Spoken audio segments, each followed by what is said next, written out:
ढोल बजाते हुए और गाते हुए लोगों का यह जुलूस इस मेढे को स्वर्गारोहिणी ग्लेशियर की तरफ छोड़ने जा रहा है।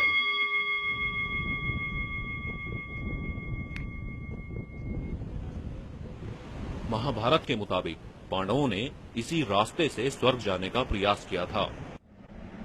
इस ग्लेशियर के प्रभाव को बलशाली भीम, अर्जुन, नकुल, सहदेव भी नहीं झेल पाए। सब रास्ते में ही साथ छोड़ते चले गए। आखिर तक सिर्फ युधिष्ठिर ही पहुंचे।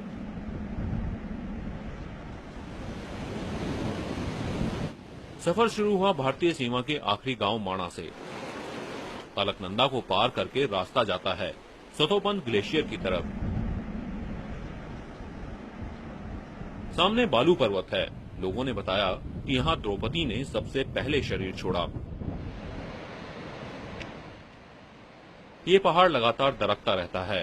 पहले सतोपंथ के लिए रास्ता यहीं से जाता था, लेकिन लगातार टूटते पहाड़ के चलते ये रास्ता अब बंद हो गया है। तो क्या कई साल पहले कही गई कहानी हमें कुछ सिखाती है? कहते हैं कि हर कहानी कुछ कहती है। जिस रास्ते से मैं गुजर रहा हूँ उससे पांडवों की कथा जुड़ी है। इस जगह का नाम बालू पर्वत है। बालू पर्वत यानी लगातार दरकता हुआ पहाड़ जो कि कच्चा है। कहते हैं कि यहाँ पर इस जगह पर जिसे अब सुमेरु पर्वत के नाम से जाना जाता है, पुराणों में इसका वर्णन बालू पर्वत के नाम से किया जाता है। यहाँ पर द्रौपदी ने अपना देह त्याग किया। तो क्या ये कहानी हमें बताती है कि बालू पर्वत यानी ये पर्वत कच्चे हैं और इन्हें सावधानी से सहेज कर रखने की आज भी जरूरत है। माणा से लगभग 10 किलोमीटर दूर पहला पड़ाव था लक्ष्मी वन। रास्ता ग्लेशियर से होता हुआ जाता है। हर आधे किलोमीटर पर हिमालय अलग रंग में नजर आता है। हिमालय हर पल अपना रंग बदलता है। मेरे ठीक पीछे आप देख सकते हैं सूखा हुआ ग्लेशियर है। बहुत ही खतरनाक ये नजारा है। पूरा ग्लेशियर जिसमें बड़े बड़े पत्थर गिरे हुए हैं, लेकिन जैसे ही आप थोड़ा सा घूमते हैं एकदम नजारा बदल जाता है। ठीक सामने आप देख सकते हैं पूरी तरह से ये हिमालय की खूबसूरती है। हाई एल्टीट्यूड पे जहाँ पेड़ नहीं होते, कुछ इसी तरह के ग्रास मेडोज होते हैं जिन्हें स्थानीय भाषा में बुग्याल कहा जाता है। और बेहद खूबसूरत नजारा इस वक्त इस पूरे रास्ते का आप देख सकते हैं। लोग बताते हैं कि कुछ साल पहले तक इस इलाके में बर्फ ही बर्फ नजर आती थी, लेकिन ग्लोबल वार्मिंग के चलते अब नजारा बिल्कुल बदल गया है। जो अलकापुरी ये जो बांक था, ये बसुधारा से 2 किलोमीटर आगे पड़ता है। ये अलकापुरी जो बसुधारा से 1 किलोमीटर पीछे तक इसका ग्लेशियर था। ग्लोबल वार्मिंग के कारण आज पॉल्यूशन के कारण ये ग्लेशियर 2 किलोमीटर पीछे तक खिसक गया। लक्ष्मी वन पहुंचते पहुंचते अंधेरा घिर गया। पता चला यहाँ लक्ष्मी जी का निवास है। एक और कहानी जो जुड़ी थी धर्म से और उससे ज्यादा हिमालय के एक रहस्य से। इस रहस्य को देखने के लिए सुबह होने का इंतजार करना पड़ेगा। टेंट लग चुका था और अब वक्त था आराम का।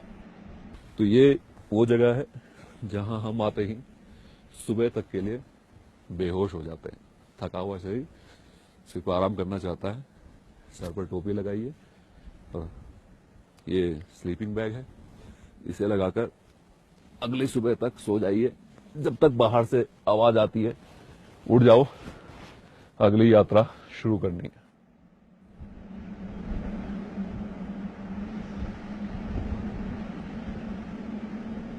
ये लक्ष्मी वन है जहां पहुंचते पहुंचते रात हो गई थी।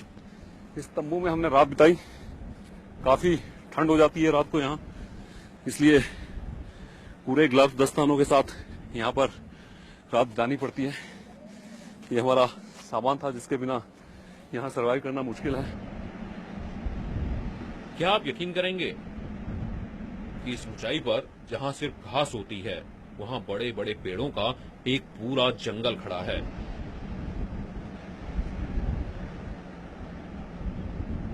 और ये पेड़ हैं भोजपत्र के। भोजपत्र जिसके तने की छाल का कागज की तरह इस्तेमाल होता था। आज भी ये पेड़ यहाँ खड़े हैं और इस इलाके को ही लक्ष्मी वन के नाम से जाना जाता है। इस वक्त हम भोजपत्र के पेड़ के नीचे खड़े हैं। कहा जाता है कि जितने भी वेद लिखे गए, पुराण लिखे गए, वो इन्हीं भोजपत्र के तनों की छाल पर लिखे गए। यानी हमारे ऋषि मुनि शायद पहले से जानते थे कि किस तरह प्रकृति को साथ लेकर चलना है। ये जो पूरा इलाका है, कहते थे यहाँ ध्यान योग की तपस्या करने के लिए ऋषि मुनि आते थे और शायद अपना ज्ञान इन्हीं पत्तों की छाल में लिखकर, इसी तने की छाल में लिखकर सुरक्षित रख देते थे आने वाली पीढ़ी के लिए।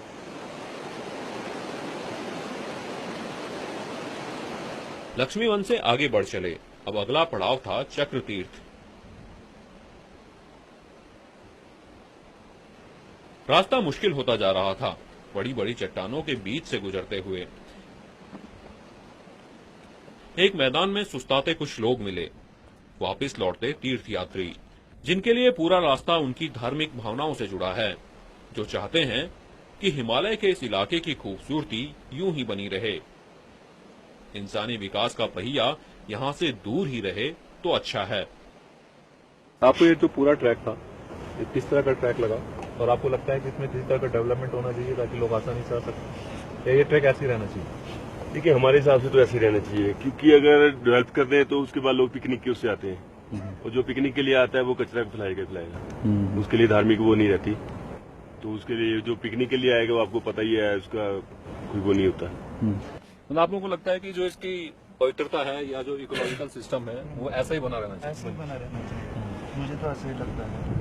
जैसे आज से 200-300 साल पहले था, वैसे ही अब देख रहे हैं हम। ठीक है, यहाँ पर कोई मतलब ये भी डेवलपमेंट नहीं है, नेचुरल वैसे का वैसे ही दिख रहा है सब कुछ। तो मुझे लगता है कि हमारे जो बच्चे यहाँ के आने वाले वो भी बिल्कुल वैसे ही देखें जैसे हमारे बुजुर्गों ने देखा, जैसे हमारी पीढ़ी देखती आ रही है। वाकई में ना जाने कितने सालों से ये रास्ते ऐसे ही हैं। बहुत कम लोग इस यात्रा पर निकलते हैं।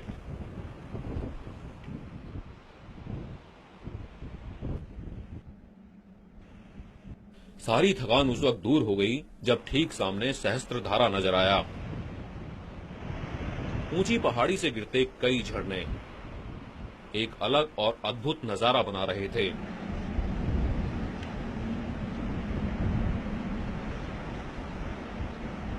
हर 1 किलोमीटर के बाद हिमालय एक अलग रंग में नजर आता है और साथ ही सुनाई देती है एक कहानी।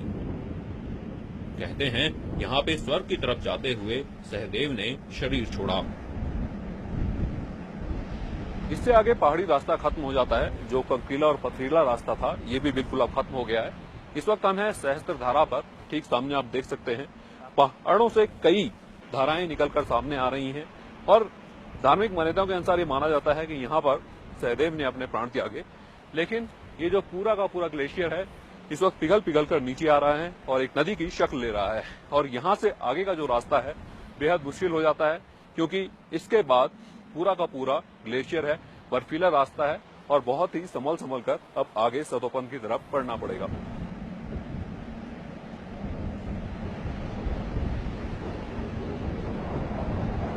पत्थरों और बर्फ से ढका रास्ता, या यूं कहें रास्ते जैसा कुछ भी नहीं।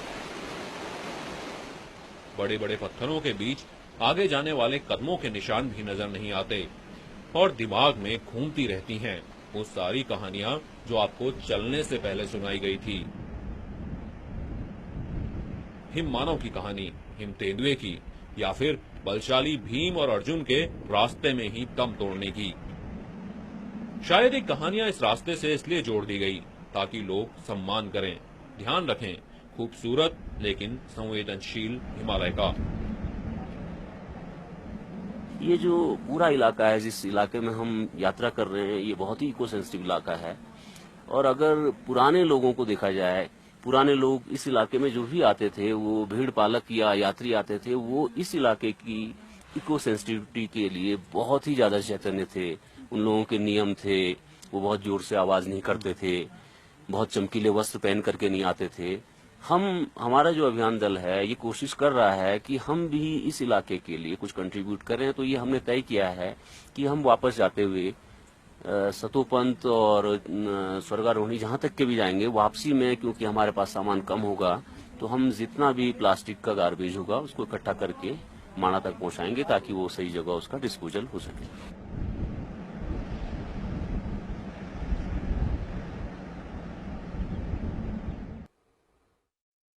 उत्तराखंड में 968 ग्लेशियर हैं, जिसमें 250 हैंगिंग ग्लेशियर हैं। इन 968 ग्लेशियरों में से सिर्फ 30 से 40% बड़े ग्लेशियर हैं। इन छोटे ग्लेशियर से हिमस्खलन का ज्यादा खतरा रहता है। पिछले 2 साल में स्नो लाइन बढ़ने से भी हिमस्खलन का खतरा बढ़ा है। गंगोत्री ग्लेशियर का मुहाना भी कई बार टूट चुका है। वैज्ञानिकों की माने तो जमीनी हलचल जैसे भूकंप से भी अक्सर ग्लेशियर के टूटने का खतरा रहता है। हालांकि हिमालय को टेम्परेट क्लाइमेट में हम लेते हैं, लेकिन यहाँ जो क्लाइमेट चेंज वाली बात आ रही है और ग्लोबल वार्मिंग, उसका सबसे ज्यादा प्रभाव हमारे हिमालयी क्षेत्र में, और उसमें भी सबसे ज्यादा कश्मीर से लेकर के उत्तराखंड तक बहुत ज्यादा पड़ रहा है। सतोपन ग्लेशियर भी हैंगिंग ग्लेशियर है। इसमें हिमस्खलन का खतरा सबसे ज्यादा होता है। इनमें पड़ी दरारें कभी भी बड़े एवलांच का कारण बन सकती हैं।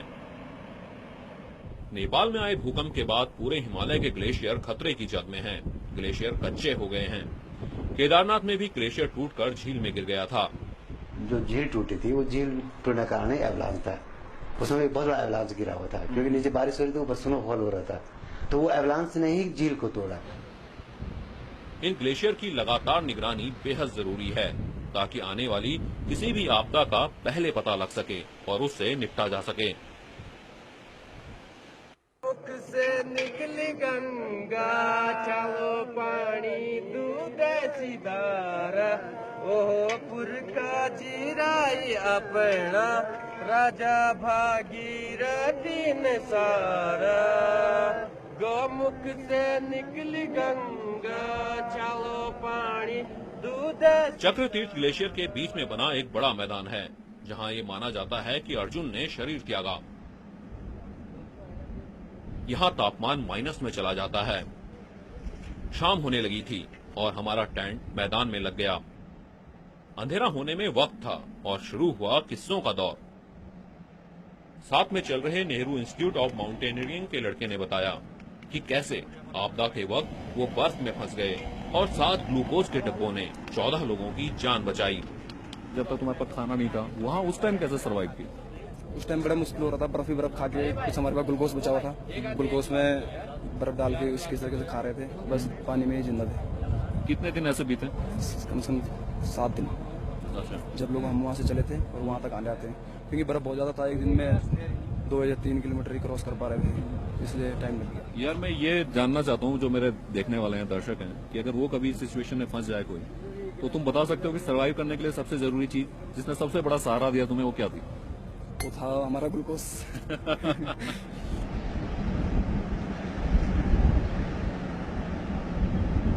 अब अगले दिन सतोपन के लिए निकलना था।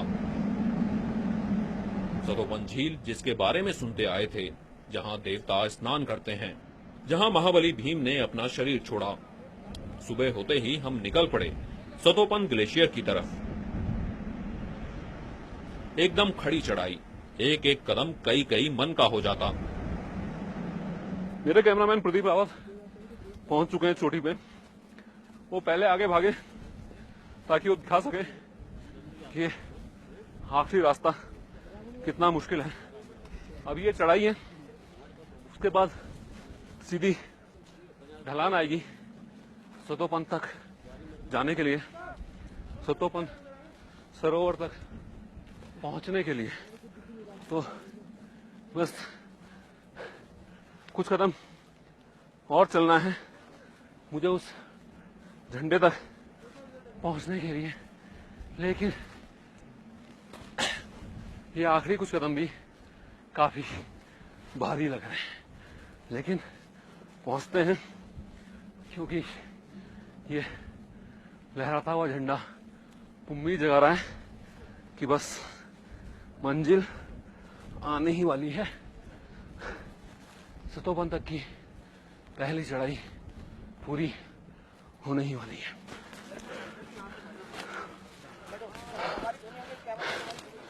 आखिरकार पहुंच ही गए। बोल बद्री विशाल की जय, बोल बद्री विशाल की जय। चढ़ाई चढ़ने के बाद ढलान थी, लगा अब रास्ता आसान होगा, लेकिन जब सामने नजर पड़ी तो सबके कदम जहां थे वहीं रुक गए। अभी अभी आपने देखा कि मेरे कैमरामैन प्रदीप रावत ने कैसे टूटता हुआ ग्लेशियर अपने कैमरे में कैद किया, और उसके ठीक सामने वाले रास्ते में हम जा रहे हैं। और इसी तरह का ग्लेशियर ठीक सामने है, इसी तरह से। इसलिए सलाह यही है, जो हमारे गाइड हमारे साथ है, कि इस जगह से जितनी से जल्दी निकला जाए उतना अच्छा है, क्योंकि कच्चे ग्लेशियर हैं, पिघलते हुए ग्लेशियर हैं। जल्दी पहुंचने की सलाह तो अच्छी है, लेकिन इस सलाह को मानने के लिए रास्ता उतना अच्छा नहीं है। सामने पूरा का पूरा ग्लेशियर दरक रहा था। बर्फ और पत्थरों के गिरने की आवाज रोंगटे खड़े कर रही थी। साथ चल रहे स्थानीय लोगों का कहना था कि बढ़ती गर्मी इन ग्लेशियर पर असर कर रही है, वरना इस महीने तक ग्लेशियर का टूटना बंद हो जाता है। सामने दरकता ग्लेशियर था। जहां हम चल रहे थे वो चट्टानें थी, लेकिन ध्यान से देखा तो पता चला इन चट्टानों के नीचे भी बर्फ है। सतोपन तालाब पर हम पहुंचने वाले हैं और जैसा कि हम आपको कह रहे हैं कि हिमालय परत दर परत अपनी खूबसूरती को खोलता है। इस वक्त पूरे का पूरा इलाका चट्टानों से भरा हुआ है और आप चट्टान कहना भी सही नहीं होगा। इस वक्त हम एक कच्चे ग्लेशियर के ऊपर हैं। ठीक सामने आप नजर डालेंगे तो आपको ग्लेशियर का एक हिस्सा नजर आएगा, चमकती हुई बर्फ, और बर्फ के ऊपर पूरा का पूरा चट्टान, मिट्टी, सब कुछ। यानी इसके बीच है पिघलती हुई बर्फ है, कच्ची बर्फ है, कभी भी खिसक सकती है। इसीलिए इस ट्रैक को मुश्किल माना जाता है, खतरनाक माना जाता है सतोपन ट्रैक तक पहुंचने के लिए।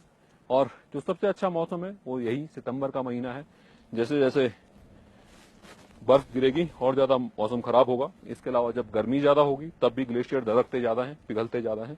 तो इसलिए पूरा का पूरा ट्रैक, जो कि काफी मुश्किल ट्रैक है, और यकीन मानिए जब सतोपंथ के पास पहुंचेंगे तो आपको लगेगा कि यहाँ एकदम से पूरा नजारा फिर से बदल गया।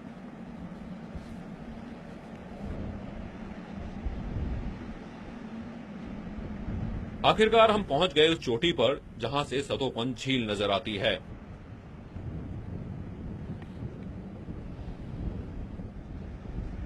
बेहद खूबसूरत नजारा जिसे बयान करने के लिए शब्द नहीं हैं।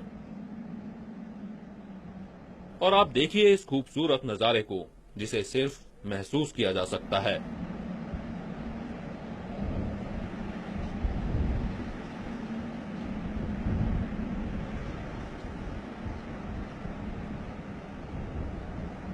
हम तो यहाँ पहली बार पहुंचे थे। हमारे लिए ये नजारा अद्भुत था। सतोपंथ लेक बेहद ही खूबसूरत नजारा है और ये कहा जाता है कि इस तालाब के 3 कोने हैं। एक कोना ठीक सामने आप हमारे देख सकते हैं, ऊपर ग्लेशियर है, पिघलता हुआ ग्लेशियर, जिससे तालाब को लगातार पानी आता रहता है।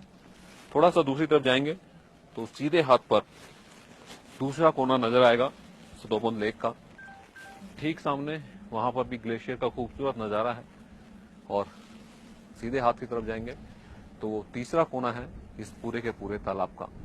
बेहद ही खूबसूरत नजारा, हिमालय के पर्वतों की घाटी में एक खूबसूरत सा तालाब, जहां तक पहुंचना मुश्किल तो है, लेकिन जब यहां पहुंचते हैं तो लगता है कि शायद प्रकृति का इतना खूबसूरत नजारा और कहीं देखने को ना मिले। लेकिन यहाँ पहले कई बार आ चुके लोगों का मानना है कि पहले जो झील की खूबसूरती थी वो अब नहीं रही। झील सिकुड़ रही है। कितने सालों से इस ट्रैक पे चल रहे हैं? मैं 12 साल। अच्छा, जब आप पहली बार इस ट्रैक पे गए हाँ जी। और आज कितना बदला? कितनी बर्फ पिघली? बहुत पिघल गई सर। सतोपंथ में बहुत पानी कम हो गया। उस समय बहुत ज्यादा था, अभी कम हो गए हैं। पहले इस पूरे ट्रैक में बर्फ होती थी? बर्फ होती थी सर, पूरा ट्रैक में हर जगह पे मिलता था। जब ज्यादा लोग पिकनिक की ओर से जाने लगे तो पानी कम होता है सर। सतोपंथ से 5 किलोमीटर आगे बढ़े, जहां से स्वर्गारोहिणी ग्लेशियर नजर आता है। कहते हैं यहीं से युधिष्ठिर स्वर्ग गए। कोई इसे स्वर्ग की सीढ़ी कहता है तो कोई स्वर्ग का रास्ता। क्या सच है पता नहीं, लेकिन जीवन का रास्ता तो है ही। वो ग्लेशियर जो नदियों की शक्ल ले जीवन देते हैं, जो सिकुड़ रहे हैं, जिनका सिकुड़ना खतरनाक है। तो हम ऋषि मुनियों से और भगवान से यही प्रार्थना करते हैं, सतोपंथ स्वर्गारोहिणी हैं तो ऐसे ही पवित्र बनी रहे। जो भी श्रद्धालु आए उनके हृदय में परमात्मा के नाम की भक्ति जागृत हो और सतोपंथ के नाम को धन्य करे। और जय बद्री विशाल, जय नमो नारायण, जय। यहाँ तक पहुँचने का अलग ही अनुभव था, और एक बात की खुशी भी थी कि हम बहुत सारा प्लास्टिक का कचरा साथ लेकर आए।